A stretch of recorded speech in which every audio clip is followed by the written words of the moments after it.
If I have 100 employees and 2 are stealing, I would rather have them get away with it forever than make 98 people feel like a thief who are not a thief. And you can disagree with me and hate that, but I think I'm going to get better performance out of those 98 people because they feel valued and trusted. Matt, I feel like all the threads that we've been pulling at have led us right here. The challenges with the disconnect, empowerment, communication, performance, everything. It all comes down to this, which is the idea of trust or a lack of trust. Throughout the previous episodes, we basically outlined this complex ecosystem of written and unwritten rules or quote unquote best practices, which what I'm hearing are built for one thing, and I would call that efficiency. So many companies, every opportunity to build trust or safety, making mistakes, learning from them, asking for help, making suggestions, those have all been meticulously scalpeled out in the name of efficiency. And I don't think the intention was for this to happen, but trust seems like the collateral damage. I don't think people had the foresight to see that coming, but it sounds like that's what's happened. And so today I want to talk about the trust and safety gap. When store teams don't feel safe giving honest feedback and corporate doesn't get the unfiltered truths that they need about the store reality, so the problems stay unresolved, despite everyone on both sides wanting things to get better. We've touched on trust in all of the episodes leading up to this, but I would love to focus today on how to notice and name the things that are keeping us stuck here in this state of mistrust and how we might dismantle them and what it would look like, what checks, balances, accountabilities have to exist to ensure that trust is given and not misused. Super simple. As always. Why can't we just write fluff? It would be so easy. So something I want to say, and something that keeps coming up, the underlying issue at hand that I think is contributing to this, every conversation in retail happens in the context of a power imbalance. Corporate has all of this power, but very little context. And stores have all of this context, but very little power. They need each other. Everyone needs each other to do their best work. But it doesn't sound like an honest conversation around these issues. It happened ever. So despite there being some mechanisms for feedback or conversations and things like that, employee engagement surveys, store visits, in theory, in a perfect world, those things would bridge this gap and we could have these conversations, but it's not happening. So what's getting in the way? Such a loaded question. As we try to focus on a lot of the solutions to some of these problems in retail, I do also want to mention the things that I also think we can't fix or control as two people on a podcast, but are worth mentioning because they are part of the problem, and to not mention them is to do a disservice to our listeners, which is there is some elitism, classism, and ego that are all rolled into some of these trust issues in the sort of corporate versus fields and how corporate views the field. Not all corporate teams, not all corporate people, but there is a large sentiment of, even if the correct information is shared, well, you're just a store manager. You don't have the fancy degree or whatever that is, or the experience of sitting in an office for 40 hours a week. How impressive. Rude.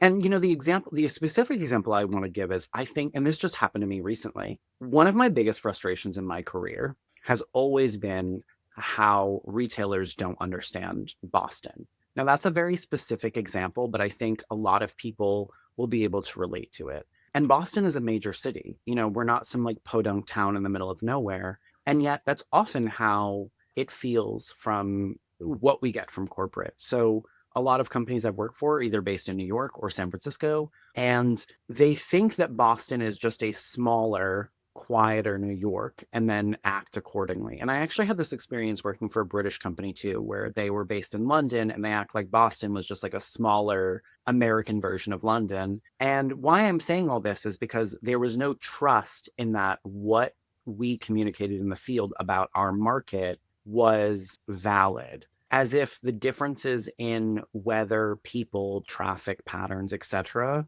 were actually us just making excuses, not us trying to give them the full context so that they could make better decisions for our market or help us make better decisions for our market. And so that's been a big issue in my career. And I know other retail leaders in my area have struggled with it. And just to get a little bit more granular for 1 second, like New York has 8 million residents. Mhm. Boston has 600,000 and 1.2 million if you count college students. So our population is doubled by college students. What that means is every college break impacts retail in a way it just does not in every other city. It just does not. Is half your population college students? No. It also affects how we hire, who we can hire, what their availability is. The amount of times I've heard companies say, well, they can't go home for Christmas break. That's a blackout. Okay, well, then I won't have any employees then because that's who works here. Do you think the other 600,000 people in Boston are running down for this $12 an hour shipment overnight job? They're not. So it's, and I say all this and I'm getting really granular to illustrate the point that some of what we're talking about is solvable and we can get to that. And some of it is just corporate needing to really trust the people in the field. And if you don't, I have a really quick solution. Why aren't you hiring people you can trust? That's always been my question. So I went through 4 rounds of interviews so you could not trust me. That just seems like a lot of work on your part and my part. All for, like, why not just hire the first person who applied then? What were the 4 interviews for if not to vet me and make sure you could trust me as a leader to run this business that's important to you? So yeah, before we like fully dig into all of the little niches, I wanted to say my piece. I love it. What about what you just said sounds like something we can't solve? Not that we as a podcast are magic, but what in there do you think that we can't talk about to make someone have a realization that this is going on and that they might make adjustments to correct it? So it's not, I think, I think people could listen and have some realizations. I guess the part that I'm skeptical that could change is that people will listen without their ego involved. And I think just that, we said it before we started hitting record, and I think it's worth repeating, like neither of us have a degree in psychology, but I think we both have an understanding of humans and we're both so curious about humans and how they work. So I feel confident in that enough to say, that ego gets involved. And I think my interpretation just from dealing with a lot of corporate leaders is there's corporate leaders who are super like down to earth and they're like, I want to hear what you're saying and we're going to change things based on what you're saying. They're rare. And because their ego's not involved. If I tell them this isn't working, they're not taking it as a shot to the bow. But a lot of corporate leaders do. And I think that's part of the reason they can't fully engage and listen is because they're taking it as a personal attack, which again, side note, has always frustrated me because store leaders have to take a lot of feedback and coaching that oftentimes does feel personal. And we are told that we have to like table that and move on. But yeah, so the part to get back to your question, the part that I feel like we can't solve is like that ego problem. And like maybe we can, and we, people have some awakenings, but I think it's worth mentioning because one of the things that I've really started to think about as we move further into our podcast journey is what I want from this is I want corporate leaders to hear this and maybe think of things differently that can be done, and also hear where they've done things right, because there are, obviously, it's not all bad, but I want store leaders to hear it and feel heard and feel like what we're saying is real and we're not just being yet another voice in the retail sector that's like, it can all be solved very easy. And it's actually you who can fight forest fires. I don't want to oversimplify. There are some things sort of like out of control and that make it a little bit more nuanced and difficult to come at. Yeah, I appreciate that. At the start of our very first episode, I said, this is the conversation I wish my corporate clients would have with their store teams. They're not. That's a big part of why I wanted to do this. I think it's critical to solve the problems that they want to solve. And I also think it's going to be really enlightening for them to hear your voice, to hear about your business acumen, about your insight, your experience, how things land on your desk in your store. So I really hope that they are open to a little bit of self-reflection. Me too. And to what you said at the top of this, right, about ego or things like that, understanding that they can, should, have to trust their store leaders' business acumen, not just their business acumen, but your intentions and your integrity. You're Hmm. in this to win too. Hmm. You're a competitive, high performing person. And I think a lot of store managers are too. Oh, for sure. I mean, some people treat running their store and their P&L like it's a blood sport. Like they're like they are in it to win it. This sort of like weird assumption that we're not is sort of has always perplexed me. And I don't know that it's like conscious where they're like they're not, they don't care. I think it's more just through actions, and I think we'll get to that too, that feel like they aren't trusting us, or directives that force us to like check boxes to prove we're doing the thing we're supposed to be doing. That's when we're like, wait, do you not think that I want to win? And that's where I think the trust really gets broken, is when you ask people to do things they know they should be doing, they're already doing, and now you're like, please prove that you're doing the thing that you should be doing. Right. And then you're like, wait, do you not trust it at all? So Yeah. Oh, there's a lot there. unpack it, Becky. Do your magic. Let's unpack it. Let's talk about how, in spite of what I believe there are a lot of corporate retail leaders out there who trust their store teams, who want to be able to say that they trust their store teams. I want to talk about what makes it feel like that they're not to you in Mhm. stores. Signals. And we talk a lot about the three channels that matter in retail in our attempts to stop getting corporate to just focus on communications and posters and emails and corporate comms. If you really want to make a difference in store teams day to day, focus on leadership, invest in managers, give them the time they need to be leaders and managers, and look at your operations. Like retail is so operations heavy, they're all tiny little signals about whether you trust or mistrust Mhm. your teams. So I think that's the big part of this is trust. It can't just be a cultural aspiration. There has to be proof of it in your day to day. Mhm. So let's try to talk about specific examples of proof that it does or does not exist. Is something coming to mind, a specific example that you can tell me about a time where you felt mistrusted? Oh man. You know when people say in like movies or TV that like right before you die, your life flashes before your eyes? That question is, I just like images are swirling. There's so much. I'll give you an example. So typically when you have like a merch move, oftentimes you have to send pictures to prove that the merch has been moved or the window is complete. And that feels like micromanagement. That feels like there's no trust. But 4 or 5 stores probably didn't do it. So they needed the pictures. So there's a reason they're asking for that information. And I think, and this has been another like sort of issue I've had in my career, where leaders are treating huge swaths of a team like a kindergarten class where 2 kids are the class clown and now no one gets recess. And I've always wondered, like, why can't those 2 kids just not have recess? Like, I just want some fresh air, for the love of God. And that's how retail feels. I mean, I even think about, there was a time we had to all change our passwords for like a internal thing, but it was due on a certain day. Well, like 6 stores out of, 50 or whatever didn't do it. But everyone got the email that was like, if you're on this list, and it's like, well, you see the list, send it to those 6 people. I don't need to see it. But the word that kept coming up was compliance. Yeah. Retailers are obsessed with compliance, legal compliance, HR compliance, visual compliance, compliance, compliance, compliance. And I think more autonomy needs to be given to district managers to decide which compliance things, not the legal ones, obviously, but which compliance things are necessary so that the people on their teams who do have their trust and they know will do the thing don't need to get so much messaging. I have not answered a single question you posed to me today.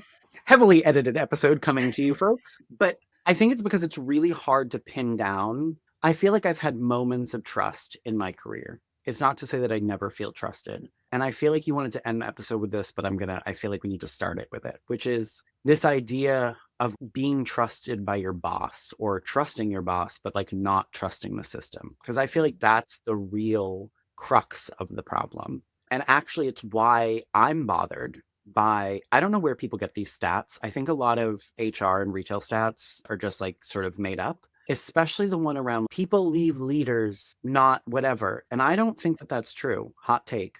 I think people leave really bad systems. And because I've left some amazing bosses, shout out Jake, Jenna, there's more, Katie, like, because they were in systems where I felt like I could trust my boss and I felt like my boss trusted me, but I didn't trust the company and it felt like the company didn't trust me.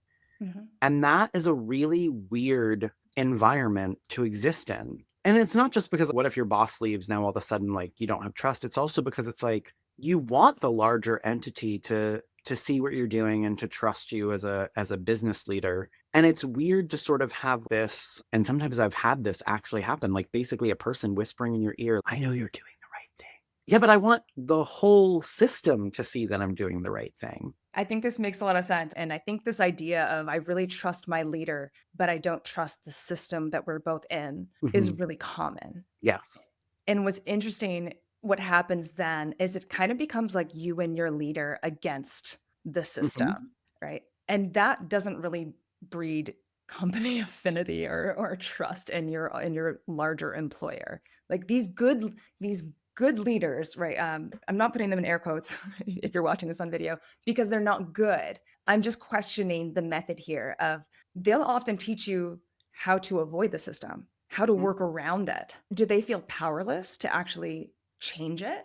Is that why? So let's talk about the specific examples. Let's talk about micromanagement as a signal of mistrust. And let's use the visual directive that you talked about, the photo to prove that you did the thing. For one, I appreciate that you're playing devil's advocate for corporate already. I like that you're going there these days, that you're on me like, look, I get it. The Corporate things you have perspective. done to me, Becky.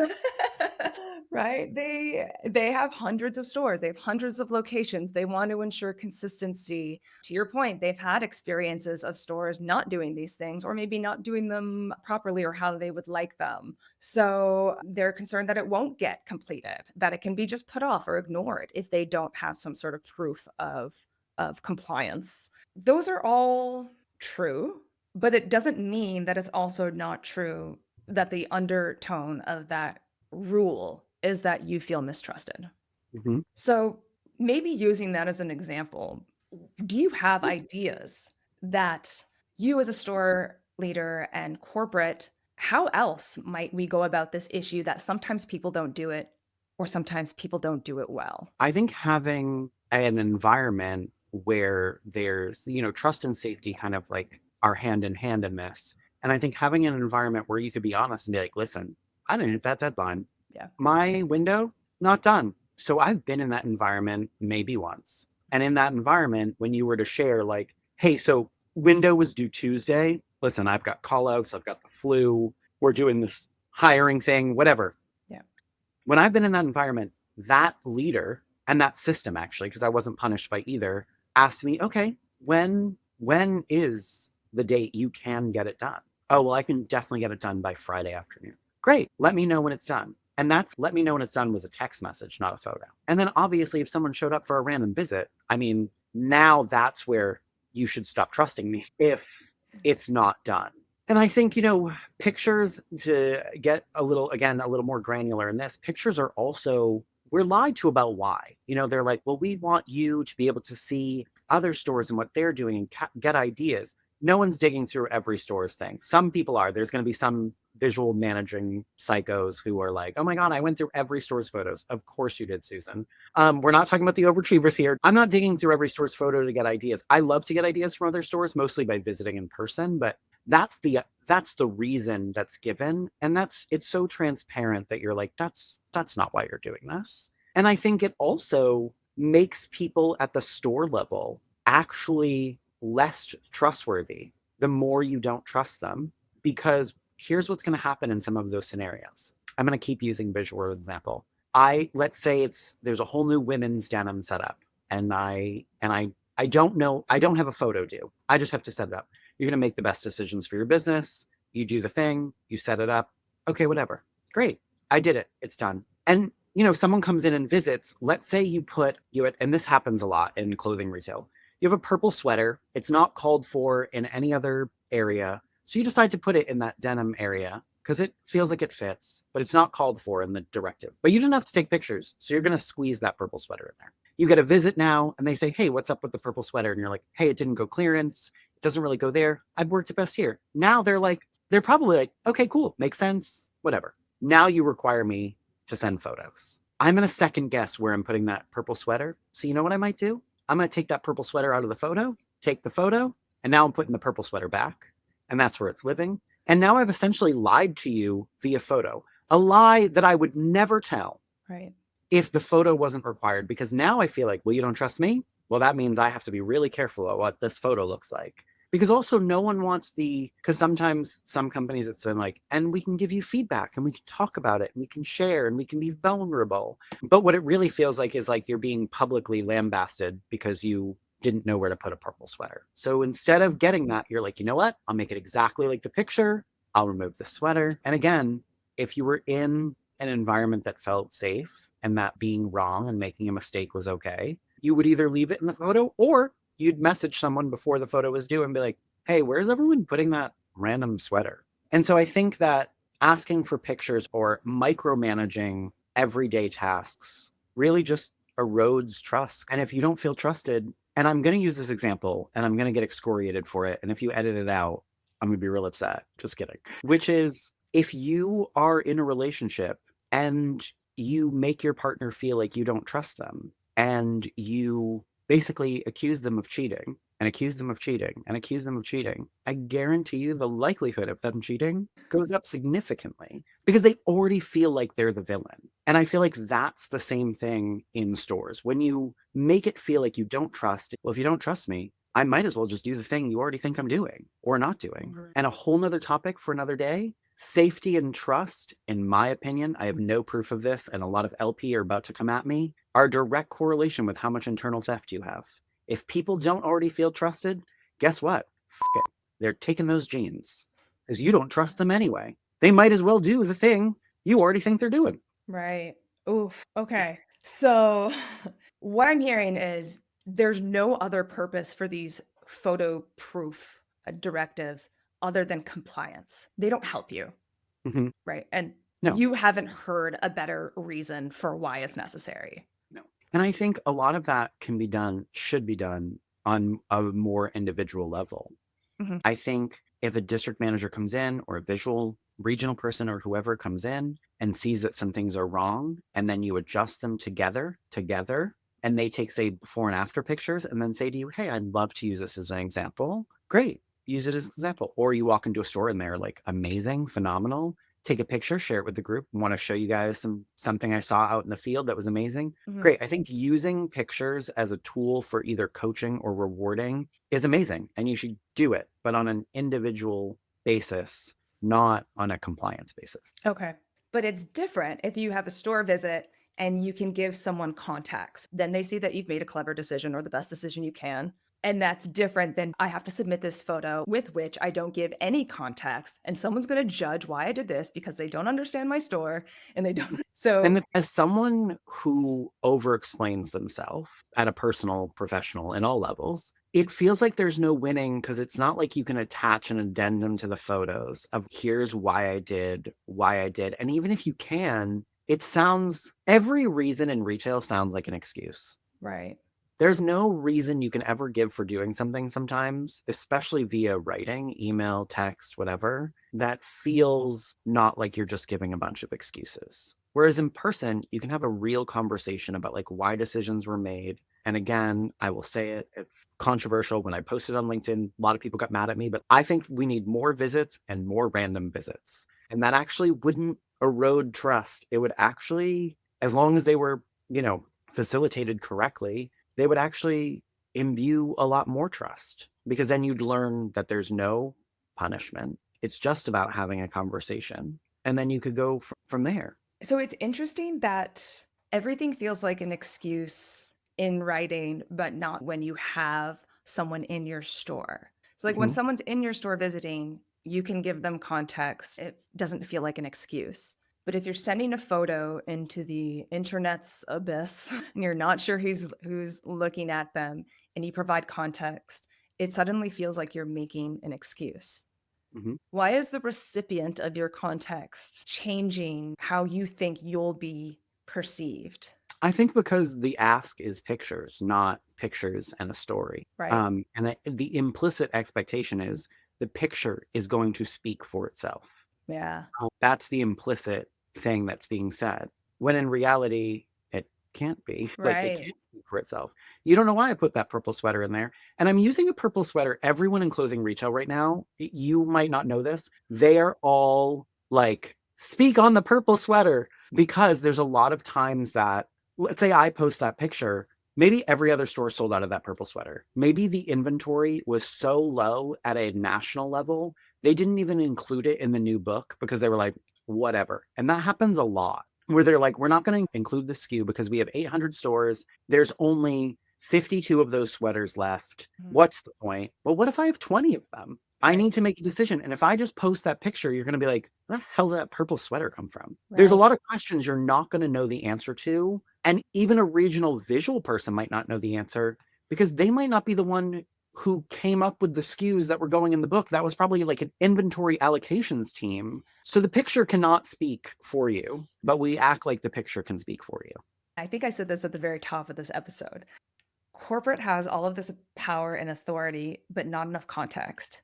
And Hmm. stores have all the context, but not enough power and authority. And this is coming to life here. In an Hmm. attempt to gain context, corporate is asking for photos. It's not working though. It's almost if you want a photo to see the efficacy of a visual directive or something, it's like, give me a video of a walk around of your whole store. I've had to do those. Really? Did that Hmm. feel better? It felt slightly better for me only because I got to be myself. Yeah. Like, I made jokes. I think I literally walked into my store and was like, "Hey guys, this is Matt and this is my crib." Or I made some like MTV Cribs joke, which was appreciated by the other millennials in the visual department.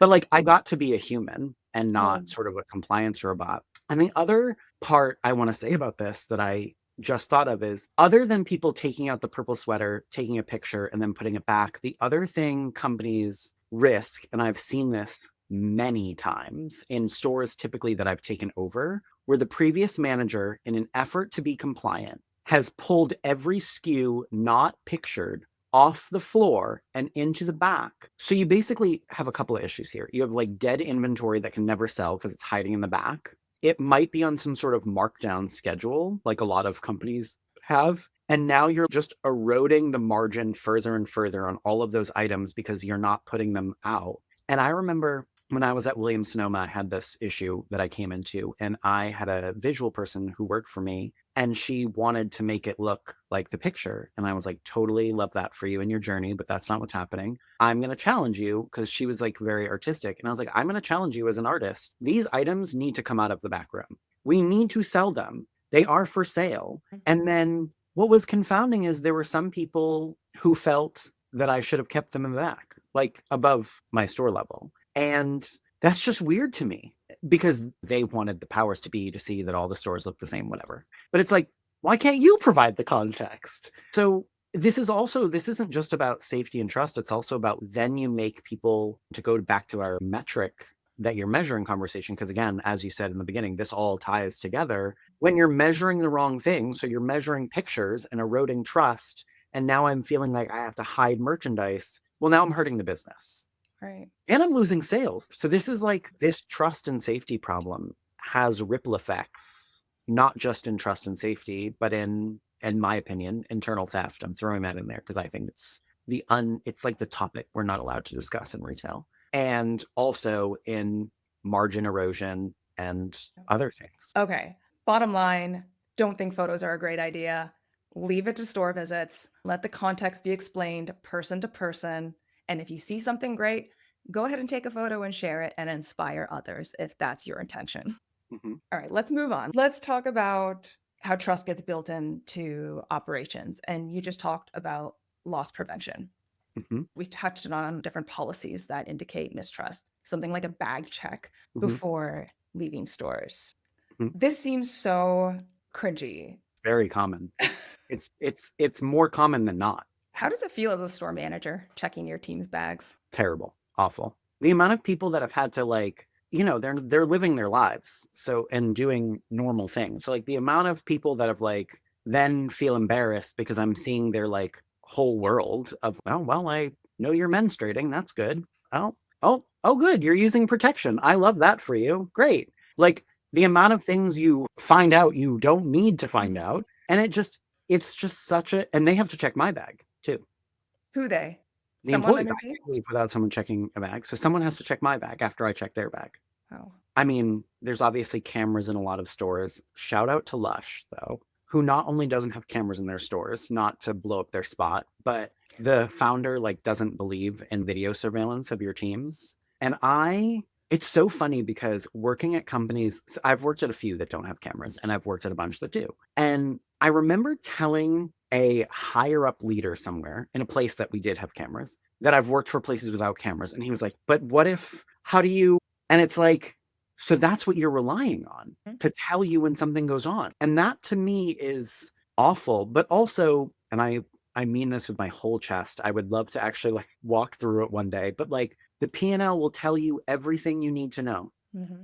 Everything you need to know. Internal theft, it's on there. I mean, it's not on there as a line item, but it's on there. There are also other behaviors that you can look at that lean towards that. Also, a lot of internal theft people, top performers. And the psychology behind that, I think personally, is that they feel like they are owed something for their top performing and they are taking their own bonus essentially. But I think a lot of that internal theft, what we don't talk about is we act like the people who steal or who take from the company, take merchandise from the company are inherently bad. This is such a hot take. I can't believe I'm saying on a podcast. I've never shared this on LinkedIn because I've been too scared to post it and have people then be like, what the hell is Matt stealing? But we act like these people are inherently bad, and no matter what environment they would put in, they would steal. And I just don't Yep. think that that is true. I think that's true for some people, but I don't think it's true for most people who commit internal theft. I think that there is some sort of like, I am not appreciated, I am not trusted. And if I'm not trusted, whatever. I mean, you're going to check my bag, you're going to have cameras everywhere. I'll figure it out because let me tell you, I mean, it could be confirmation bias, but a lot of internal theft at these places that do bag checks and have video cameras. And guess what? They're never found by bag checks or the cameras because people have figured out a way to Mm-hmm. go around those things. And then eventually it becomes a little suspicious. And then that's how you find them out. But it wasn't through the mechanisms that you're now making everyone feel untrusted.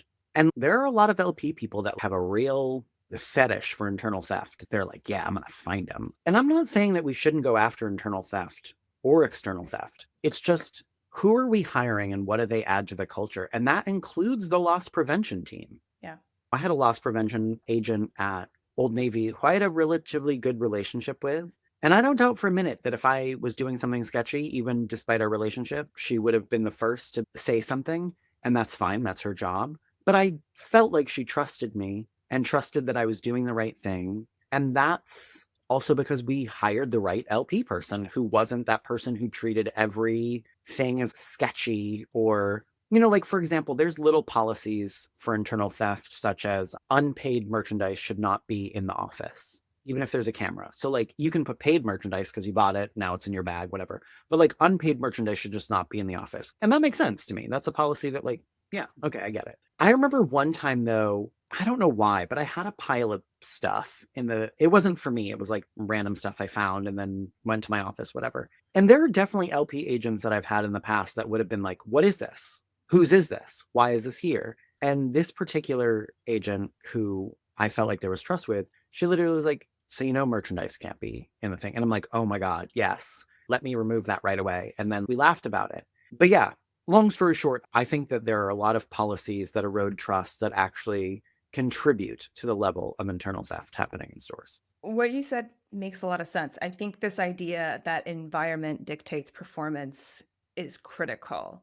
Mm-hmm. So our boy Simon Sinek talks about this in his example with the barista at Mm-hmm. the Four Seasons Cafe versus a different Mm-hmm. cafe at a different hotel. And he talks about how in this one environment, he was the most charismatic, engaging, helpful, lovely employee, and that he loved his job. He asked him, "Do you like working here?" And he said, "I love it here." And he specifically spoke to the trust that was given to him by his managers, right? Like they're always asking me what I need, Mhm. even if they're not my manager. They're here to help me. They trust me and they're just asking me what I need. And at the other place, it's very different. They're always catching you doing something. And at that place, he shuts down, he keeps his head low, he just tries not to be noticed. So I think it is important. It's easy just to say, oh, someone who steals is bad. And look, stealing is bad. Like stealing, don't steal. But it's not that simple. There is a nuance to it. If you beat people down long enough and you treat them like a criminal long enough and you make them feel like they're not treated fairly,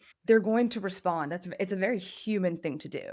So yeah, I think it is important. I think what you're saying makes a lot of sense. And maybe the takeaway is just ask yourself as a company, as a corporate leader, give people, even people as an aggregate, people, humans, the human race, the benefit of the doubt and saying, Mhm. what might we be doing to contribute to an environment where they felt they didn't have the respect for the company Mhm. not to do this or for their leader or for whatever it is? It's an interesting question, and we're probably going to get labeled as like hyper woke or something for doing this. I'm not saying that people you shouldn't try and catch people who are stealing, but it's worth asking what the source of the issue is rather than just trying to create all of these broad mandates for everybody that are making the situation worse. Mhm. And I also think that corporate leaders should think about, and maybe I don't know this answer. Actually, I would love to. Now I want to know now that I'm thinking about it. But what does trust look like at the corporate office? Mhm. And are stores getting the same level or less? And I think down to like little things. Okay. In the corporate office, you're not asking to go to the bathroom. I know you're not. You're just getting up and going to the bathroom. Mhm. You have your Stanley or your Yeti or whatever, choose a brand, water bottle at your desk. No one is telling you you can't have water. And I'm letting you know now, I'm publicly saying on this podcast, if you tell me my employees can't have water on the floor, I'm breaking that policy 100% of the time. I want you, and just once I want someone to, actually, someone did try to fight me once at Old Navy. Someone was like, "Do you realize every cashier you have has a water at the register?" I go, "Sure do." What are you gonna do? What are you Yeah, gonna I fire did. me? Yeah. Like, they have water. Like, I'm not taking water away from people while they're working an 8-hour shift. And that even comes down to trust. It may seem like it doesn't, but it comes down to letting your team know, yes, you can have the water, but you can't drink in front of customers. And like, Mhm. yeah, have it on the counter. And when you trust people, even in those little things, I mean, you would have thought I like Harry Potter reference forthcoming. You would have thought I gave like Dobby a piece of clothing the way that employees act when they'd like transfer from another store. And I'm like, yeah, you can keep a water at the register. I don't care. And they're like, oh, I can keep a water. I'm like, wow, we've reached a new level of sad, is what we have. But that does go to trust. And obviously, did I have people who tried to break or stretch that policy? Yes. And I dealt with that one person. I Right. wasn't like, and now no one gets water because so and so needed their coffee and 3 Red Bulls. True story. Yeah. Huh. So, what can corporate leaders do to address this issue? Instead of assuming that everybody is a criminal by default and checking bags, and yeah, that does create a lot of, I don't know, privacy concerns, awkward moments. That is very invasive. The amount of, I Yeah. mean, the 2 examples I gave are real, but also people then like, I see what prescription medicines they're on. There's a whole Yeah. lot of things I learn about them. I mean, I know that about my teams anyway, because I foster very weird environments where people just overshare to me, but it does create an awkward dynamic. Yeah. Have you ever had a corporate team come to you and explain to you or you and your team or your district the challenges, the issues that theft causes for the companies and the impact that has on things like your store budgets? Or Yes. how did that go? Did it help? Well, some people probably, but not me. Okay, say more. Honest answer. It didn't help me because I think it's like, for me, it's one of those things where it's like, you're telling me all the reasons you need all of these things to solve a problem that's actually exacerbated by all of the things you're doing before that. So that's why it didn't work for me, because Right. I am like, well, we're just breeding an atmosphere of distrust and disloyalty. And then we're having higher levels of internal theft. And now you're like, internal theft is a big problem Right. and it's getting into your budget. And even in some of the places I've worked, I wanted to be like, no, trust is cutting its way into my budget. And you're now trying to fix trust or lack of trust with more lack of trust. Right. It's the same reason why, and again, these are all LP policies that I hate, like throwing away food at the end of the night in a cafe because the fear, by the way, there is a reason. I will give the reason for all the food workers out there whose managers never told them the reason. A lot of food places use frozen food, so you have to pull it out of the freezer and thaw it. They don't want you in the morning or the day before or whenever it's pulled to pull 24 croissants when you know you only need 12 so that you can anticipate that there's more so that you get to take home croissants. They don't want you like reverse engineering the system so that you get to take more. Or at companies where you get to write off product, so cosmetic brands, where you get to write off product because maybe someone like dented a jar or opened the face cream and stuck their finger in it. They don't want you writing off too much because they're afraid you're going to stick your finger on purpose and then take it home. So they don't allow you to take that product home. They make you throw it away. That is why the throwing away policies exist. It is to prevent people from finding a sort of lawful or approved way of stealing, essentially. And I worked for a company that actually allowed it up to the manager's discretion what people got to take home. And that was the best policy I've ever heard of in my whole life. Because then, I mean, obviously a manager could be stealing too, and they do, but again, that's going to show up somewhere. There's a waste budget. I mean, if the waste budget's 2% and yours is 7, hello. But so in that one company that allowed the manager's discretion, then you're able to look at an employee and be like, you know what? Yeah, take it. Like it's going to be thrown away. Please take it. Because in that scenario, that employee didn't ruin that thing on purpose. You watched the customer like stick their finger in it aggressively. It's always aggressively. But so there are reasons behind all of these loss prevention policies, but they all feel like distrust. When you're watching hundreds of dollars of cosmetics go in the trash, when you're watching perfectly edible food also be thrown in the trash, you're like, wow, all so that I don't take home a croissant? Because we all know how it's interpreted. And again, I'm letting you know at every food company I ever worked in, we took them home. Yeah. Well, like also that you might not be tempted to plan Yeah. something to take home. Like, But again, which is trackable because every company that I've worked for that does that, I mean, the frozen delivery, let's say you get 100 croissants, it's supposed to last you 7 days. Why are croissants only lasting 5 days in your store and you get a whole new delivery? There is something that will show in reporting that's going to tell you there's a problem. And it doesn't need to be now we waste food all so that we can punish the one person yeah. who was maybe going to do the wrong thing. And also that person who was planning that had put them in accounting because let's say they're thinking. They've got strategy brain. Oh, always looking for people's strengths. Yes. Okay. So this is tracking back to what you said at the top of this episode, which is just there needs to be trust that the people you hire have some kind of integrity. Yeah. You need to believe that, and then you need to put them in an environment where they can maintain their dignity and have that integrity so that you don't force it out of them. Mm-hmm. And I want to say really briefly too, I feel like more companies need to manage the P&L better and manage teams and leaders through the P&L more, not just like sales or not just the KPI focus of the moment. And I know that that's not directly related to trust, but I'm saying this all to say if that was the case, you could go after where the real problems lie and really put more focus where you need to put focus, which would make the people doing the right thing feel a lot more trusted because they'd be left alone. Right. Yeah. Okay. Let's talk about maybe this is connected to that. Let's talk about how mistrust can be bred through communications. Mm-hmm. So the most obvious example we talked about was, stated values, posters in the break room, it's on the wall versus what actually happens. This one is really tricky. I do feel like people get put between a rock and a hard place with this. When I talk to corporate leaders, corporate retail leaders, they really believe a lot of times in their values. Oh, for sure. Yeah. But then all these little things happen, right? And they get the squeeze to do something about it. And there's always this sense of, I need, and this is probably what a lot of it comes down to, is I need to cover my own butt. I need to show that I've done something about this, and I need to show that this isn't my fault.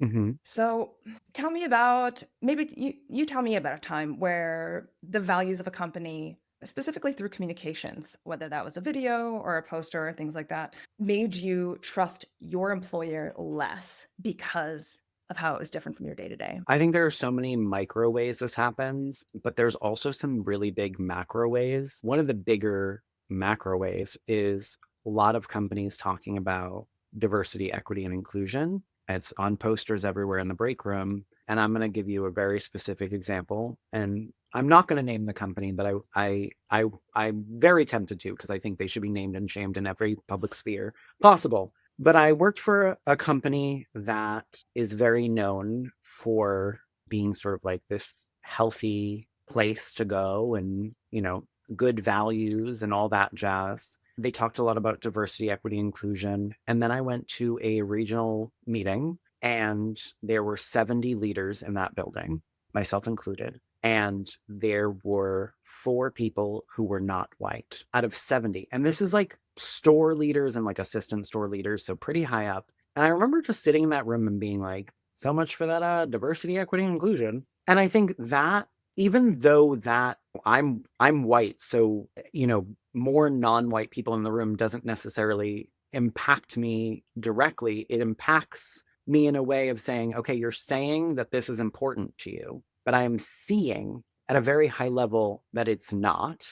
Mhm. And that erodes trust as well. Because then when you tell me something selfishly that will impact me more directly, maybe it's my career development, maybe it's about pay equity, maybe it's about my queer identity, whatever it may be, I'm just not going to believe you, because the big thing that you're splashing everywhere so that you can be like the good hero savior of the universe, I'm not even seeing in real life. And then obviously there's the small examples. Old Navy got rid of bag checks while I was there. And one of the reasons they did was because they said trust was a value, and someone very smart, I hope that person got the biggest raise, even though most of LP were very mad that they were getting rid of it. And I want to shame all of those peers, because I am ashamed to know you. This is like the blaming podcast. I like this. So because I remember peers being upset about it, and I was like, do you not trust your team? Because to me, and maybe this is where someone again will accuse me of being too woke or whatever it may be, if I have 100 employees and 2 are stealing, I would rather have them get away with it forever than make 98 people feel like a thief who are not a thief. And you can disagree with me and hate that, but I think I'm going to get better performance out of those 98 people because they feel valued and trusted. And I think if I treat them like a thief, it's more likely that I'm going to grow from 2 to 5 to maybe 7 or 10. But so anyway, Old Navy recognized that disparity between, the backroom posters and a day-to-day action. But before they got rid of it, obviously there is that contention of, here we trust and value. And then companies also do it in how we're allowed to respond to customers. I'm like, do I want to go here? Can I fit all the hot topics in one episode? But I'm not saying we need carte blanche to yell at a customer, but I think companies need to be more trusting that managers know what is right and not be afraid to upset someone when a customer crosses the line. And I think when you tell employees that you care about how they are treated, and that, I'm going to give you a real example.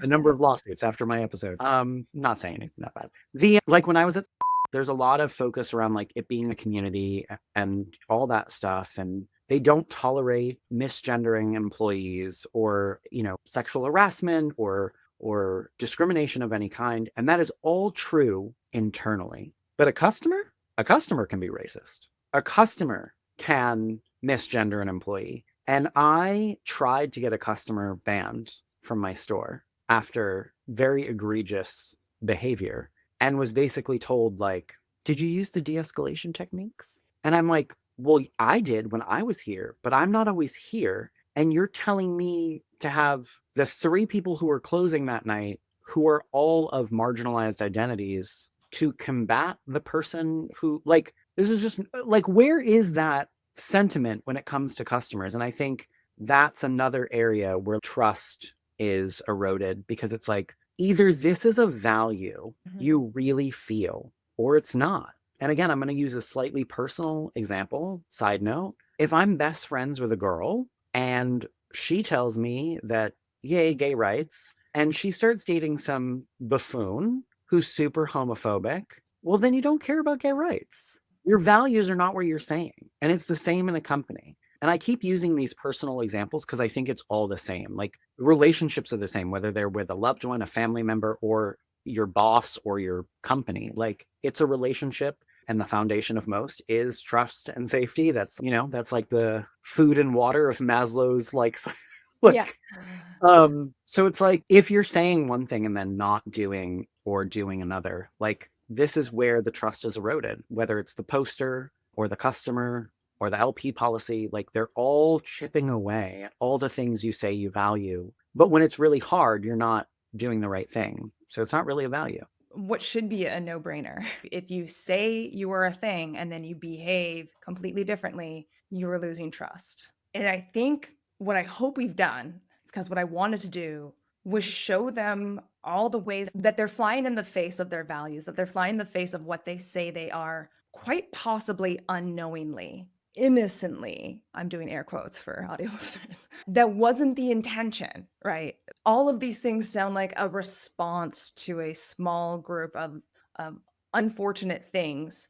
And the response was just this broad stroke that is having a wildly negative effect on everybody who works in retail and the Mm-hmm. entire industry. Okay, I kind of want to try to summarize the things we've talked about. I feel like a central theme of this is proof isn't trust. If you require proof of something, proof of compliance, proof of rule following, proof of not law breaking, you don't trust that person.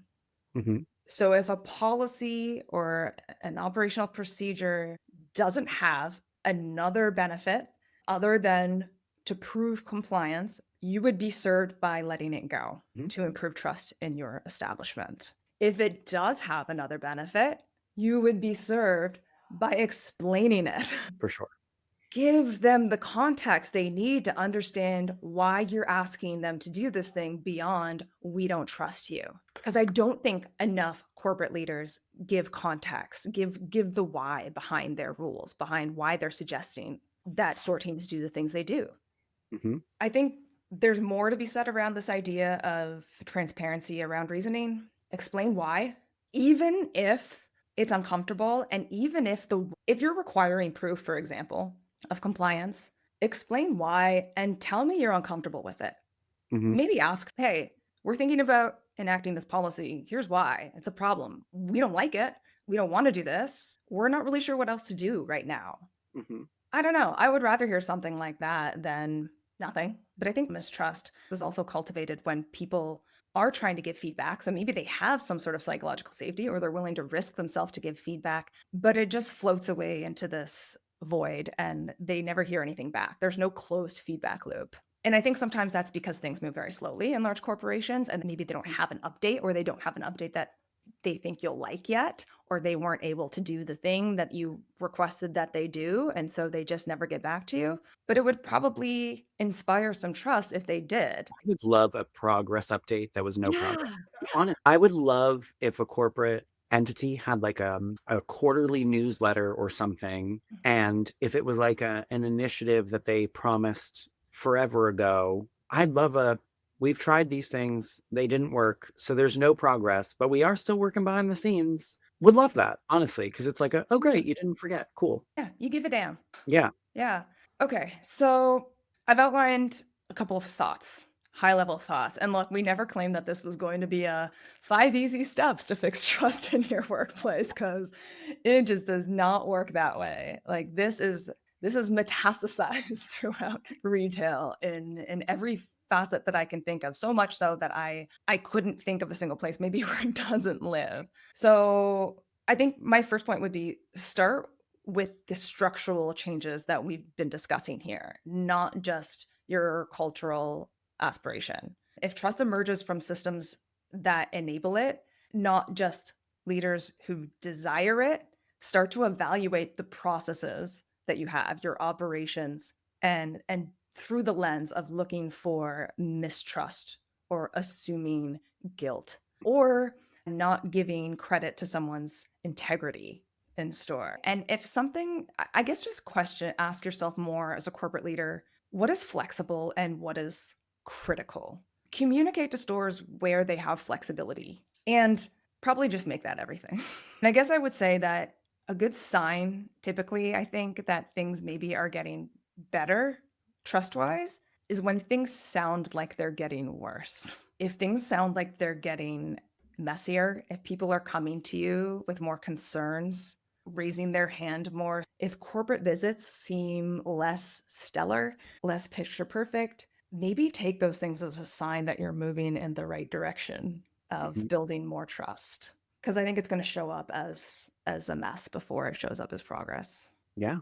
And again, not to like really overhammer this point, but it's if you have a couple and they never fight and they Mhm. never have hard conversations, there's no growth and they're probably just living like roommates, honestly. Like you kind of have to get messy to fix stuff, and that grows the trust, grows the bond. And I think I wish a corporation would come out and just be like, here's where we f***ed up.